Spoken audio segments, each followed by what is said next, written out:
My wife told the doctors, stop his treatment. He can't afford this surgery anyway. I replied, you're right. She grabbed the pen to sign the release, only to see the hospital's chief of surgery walk in and rip the paper from her hands. He looked at her and said, he doesn't need insurance. He's my son. Get out of my hospital.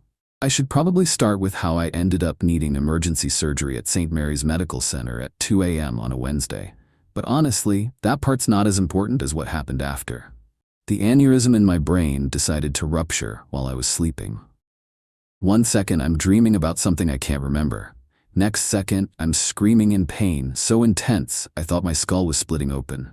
Sarah, my wife of 6 years, she woke up when I fell out of bed. Found me on the floor convulsing. Called 911. I remember that part in flashes. The ambulance.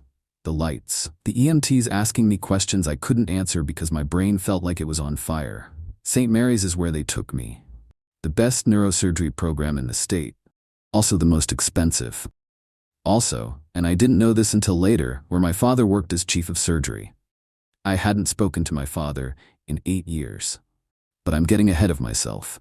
The ER doctor explained it to Sarah while I was barely conscious on the gurney. Ruptured cerebral aneurysm. Needed immediate surgery. Without it, I'd be dead by morning.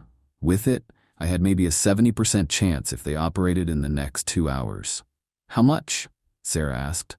That should have been my first clue. Not will he be okay or what are his chances, just how much. The doctor looked uncomfortable.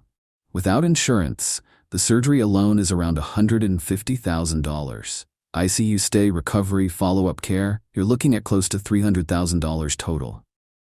I heard Sarah's sharp intake of breath even through the pain. See, here's the thing about my insurance situation. I'm a freelance software developer. Make decent money. Around $85,000 a year. But I'd switched to a high-deductible plan 6 months ago to save on premiums. $15,000 deductible. Sarah had been the one who suggested it. Said we needed to cut costs. I'd agreed because we were supposedly saving for a house. We don't have that kind of money, Sarah said to the doctor.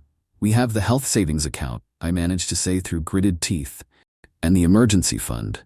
That's not enough. Not even close. The doctor cleared his throat. We need to operate now.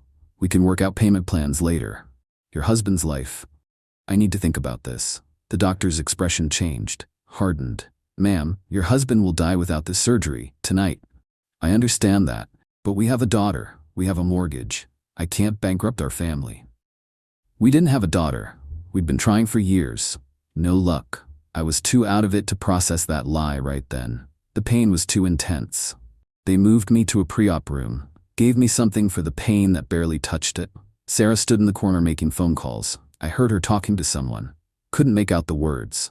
A different doctor came in. Younger? He had forms. Mr. Richardson, I need to go over consent forms with you. The surgery carries significant risks. There's a chance of stroke, paralysis, death. But without surgery, the outcome is certain.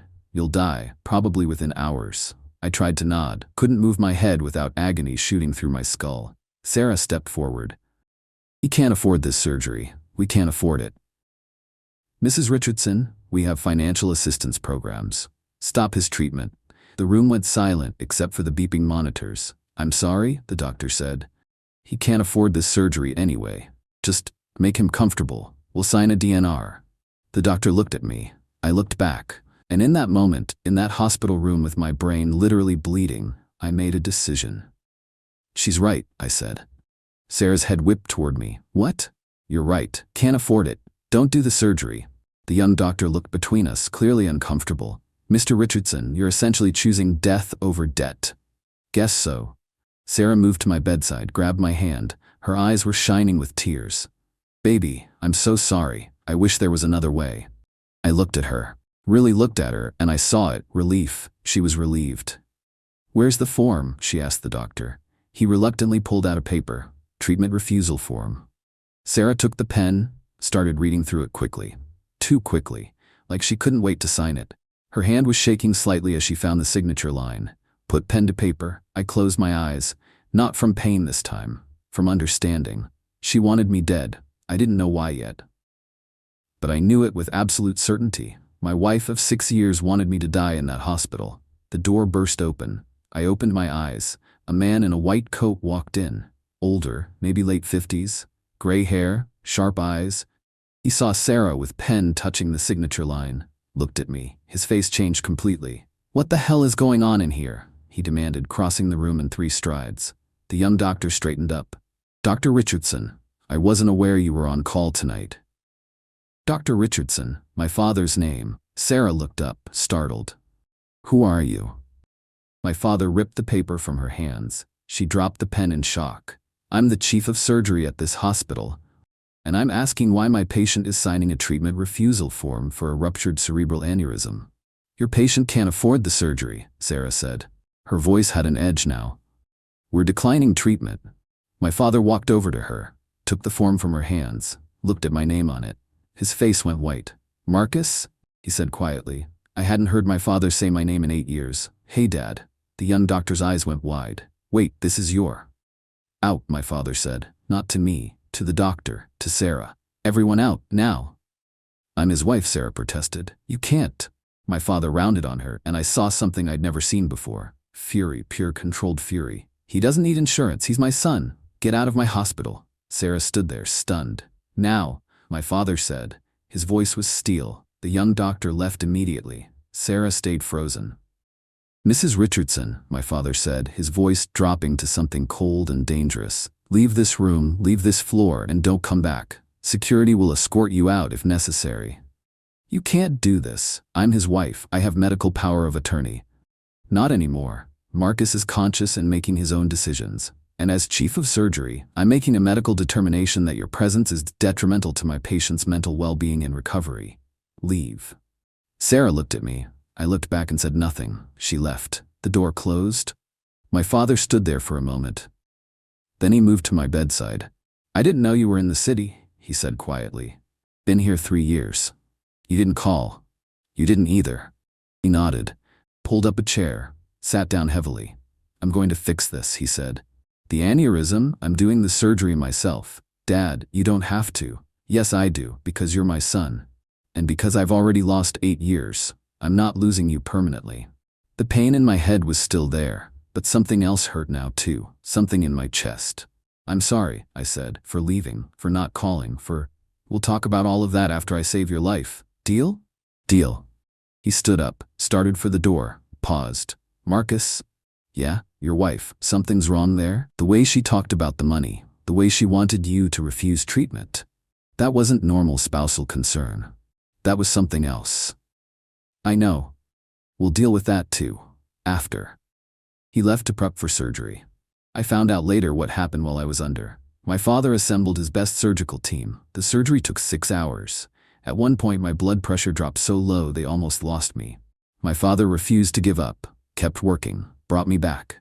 I woke up 2 days later in ICU. My father was sitting in a chair next to my bed, hadn't shaved, looked exhausted. His shirt was wrinkled, the same one he'd been wearing when he walked into that pre-op room. "Hey," I croaked. His head snapped up. Relief flooded his face so completely that for a second he looked like he might cry. I'd never seen my father cry. Not even at Mom's funeral, which I'd only heard about weeks later through a mutual acquaintance. "Hey yourself, welcome back. Did you sleep here?" "Mostly. When I wasn't checking your vitals every 20 minutes and driving the nurses crazy, they tried to kick me out." I reminded them I'm the chief of surgery. A small smile has its perks. I tried to smile back. My head hurt, but it was different. Surgical pain, recovery pain, not dying pain. "Thank you for everything, the surgery, staying. All of it. You're my son. I'd do it again in a heartbeat, even if you were stubborn as hell and didn't call me for 8 years. The 8 years sat heavy between us. All the missed birthdays, holidays, conversations, life. "About that," he said, but his voice was gentle. "First, you need to know something. About Sarah." I tensed. The monitors must have picked it up because he glanced at them, then back at me. "Nothing to spike your blood pressure over. Yet. She hasn't been to see you. Not once in 2 days. She called once to ask about your status. I told her you were stable. She said okay and hung up. Didn't ask to talk to you. Didn't ask when visiting hours were. Just okay and hung up. That hurt worse than the incision in my skull. 2 days. I'd been unconscious for 2 days, and my wife couldn't be bothered to visit. to sit by my bed like my father, who I hadn't spoken to in 8 years, had done. "There's more," my father continued carefully, watching my face. "Security flagged something. She tried to access your medical records remotely. Tried to find out if you'd updated your life insurance beneficiary information. The hospital system logged the attempt. She used your login credentials from some old hospital visit. We denied access, obviously. But Marcus, why would she be checking your life insurance while you were in ICU recovering from brain surgery?" I knew why.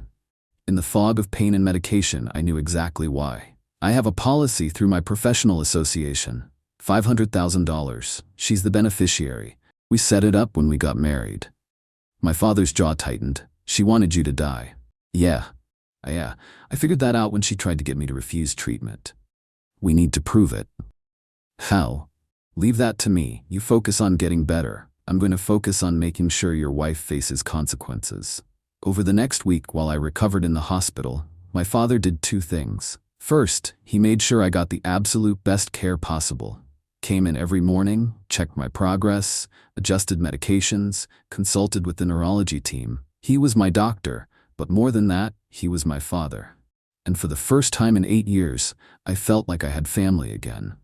Second, he hired a private investigator. The investigator's report came back on day 9 of my hospital stay. My father brought it to me in person. "You need to be sitting down for this." "I'm in a hospital bed. I'm already down. Smart ass, just like your mother." He handed me the folder. I opened it. Sarah had been having an affair for 18 months. With my business partner, Derek. They'd been planning this for 6 months. Waiting for the right moment.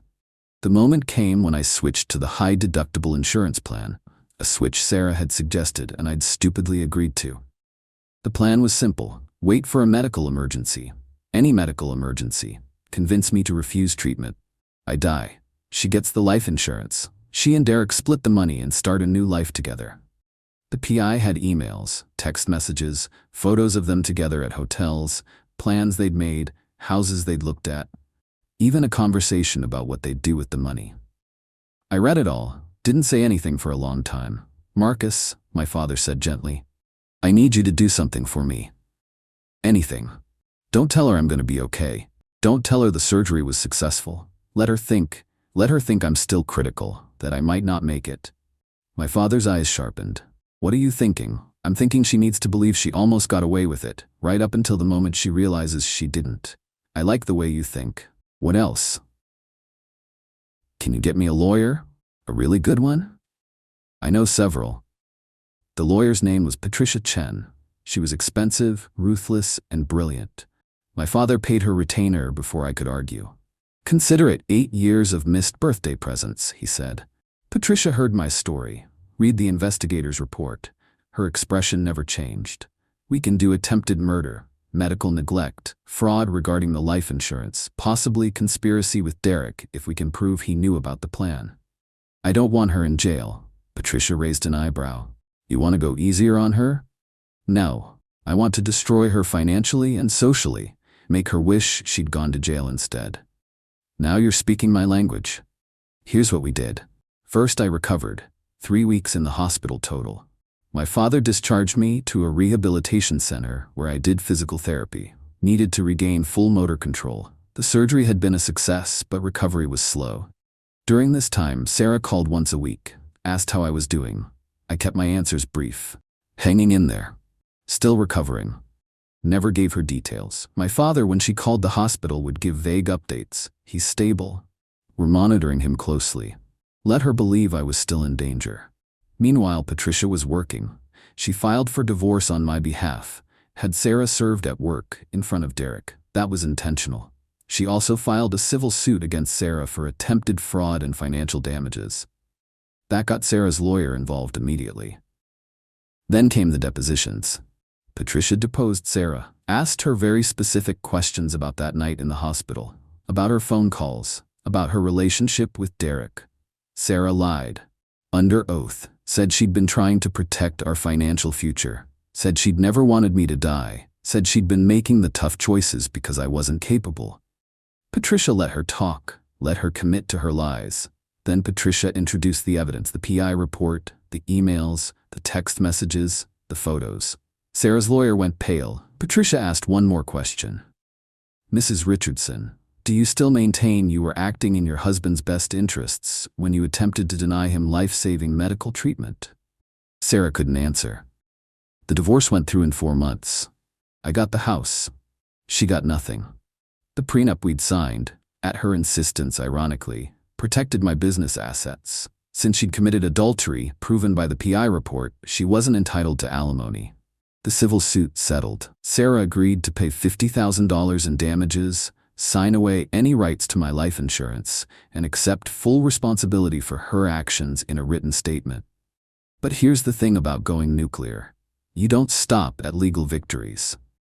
Derek was my business partner. We ran a software development firm together, equal partners. The company was worth about $800,000. I bought him out, used the settlement money from Sarah, plus a loan from my father, to make him an offer. He could sell me his half for $250,000 and walk away clean. Or I could file a lawsuit alleging he was complicit in Sarah's fraud, which would tie the company up in litigation for years and destroy its reputation. Derek took the money. Then I renamed the company. Sent out notices to all our clients. The ones who knew Derek got a personal call from me explaining why he was no longer with the firm. I was professional about it. Just stated facts. He'd been having an affair with my wife, had been involved in personal matters that made continued partnership impossible. Word spread. In our industry, reputation is everything. Derek's was ruined. Sarah tried to get a job. Every place she applied, I had connections. Made sure the hiring managers knew about the affair, about her trying to deny me medical treatment. I never said, don't hire her. I just made sure people knew who they'd be hiring. She ended up moving 2 states away. But the nuclear part? The part I'm most proud of? Sarah had been posting on social media during my entire hospital stay. Sympathy posts. Praying for my husband. Please send good thoughts. Playing the worried wife while texting Derek about how soon she'd have the life insurance money. Once the divorce was final, I posted screenshots. All of it. The texts with Derek. The emails planning what they'd do with the insurance money. Her trying to get me to refuse treatment. All time-stamped with her praying for my husband posts right above them.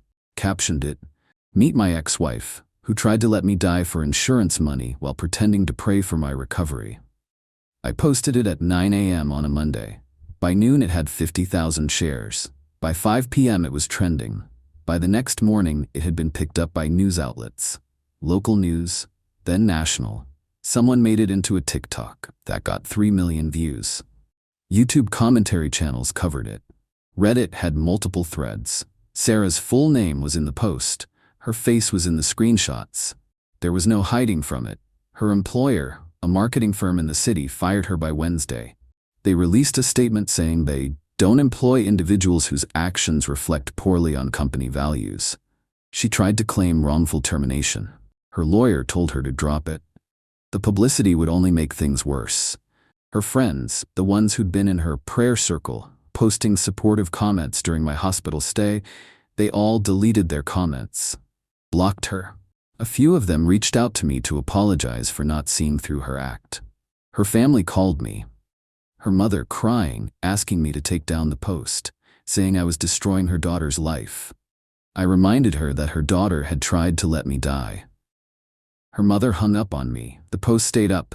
News crews showed up at Sarah's apartment. She stopped answering the door, stopped going outside. Eventually she just left, moved in the middle of the night. I found out later she'd gone to Arizona, changed jobs, changed her name legally. But the internet is forever. People still recognized her, still commented on her social media profiles.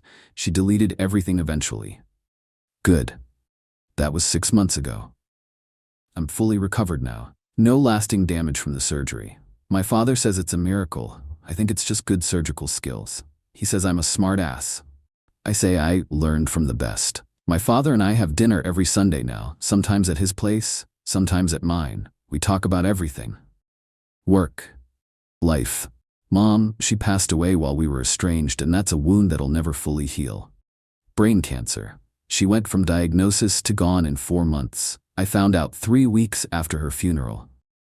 One of her friends from church tracked me down, thought I should know.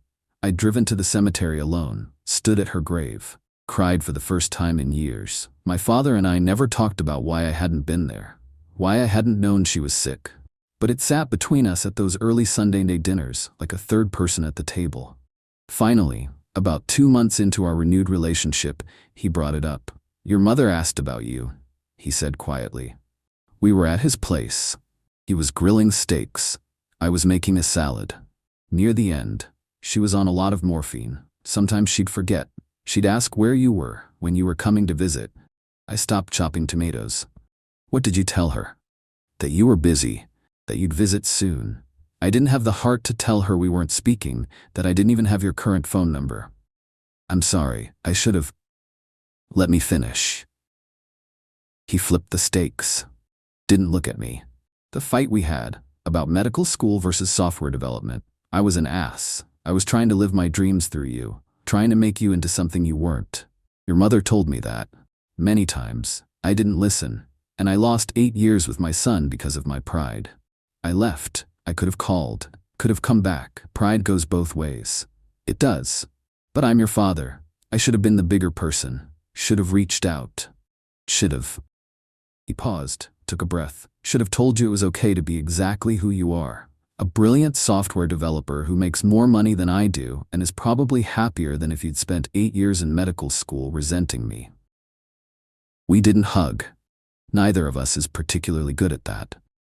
But we looked at each other across the grill, and something settled. Something that had been broken for 8 years clicked back into place. "I'm glad you didn't die," he said. "Obviously because you're my son. But also because you make a damn good ribeye marinade and it would have died with you. Also because I just got you back and I'm not ready to lose you again." "That's the only reason?" "And I would have missed you. Slightly. Love you too, Dad," he smiled. Raised his beer. "To second chances. To second chances." Last week I ran into Derek at a coffee shop. He saw me, turned to leave. "Derek," I called out. He stopped, turned around slowly. "How's the job search going?" His face hardened. "You know exactly how it's going. You made sure of that." "I made sure people knew the truth. What they did with that information was their choice." "You destroyed my career." "No, you destroyed your career when you decided to fuck my wife and help her try to kill me for insurance money." "I didn't know about that, the insurance thing. That was all her. The PI report says otherwise, but believe what you need to believe." He left without another word. I don't feel bad about Derek or Sarah. They made their choices. They tried to use my medical emergency as an opportunity, and they failed. My father says I went too far with the social media post. That I should have taken the high road. I disagree. The high road would have let Sarah play victim, let her pretend she was the wronged spouse, let her move on with her life without consequences. This way, everyone knows exactly who she is. And honestly, knowing my father has my back now, knowing I've rebuilt my company and my life, knowing that Sarah's reputation is permanently destroyed and she had to leave the state to escape it, I sleep pretty well at night. The aneurysm they said might kill me ended up being the best thing that ever happened to me. It gave me back my father, showed me who my wife really was before it was too late, let me burn down the people who tried to burn me. $300,000 in medical bills. My father wrote off every cent. "Family doesn't charge family," he said. Sarah wanted me dead for $500,000. Instead, I got my father back, my freedom, and the satisfaction of knowing she got exactly what she deserved.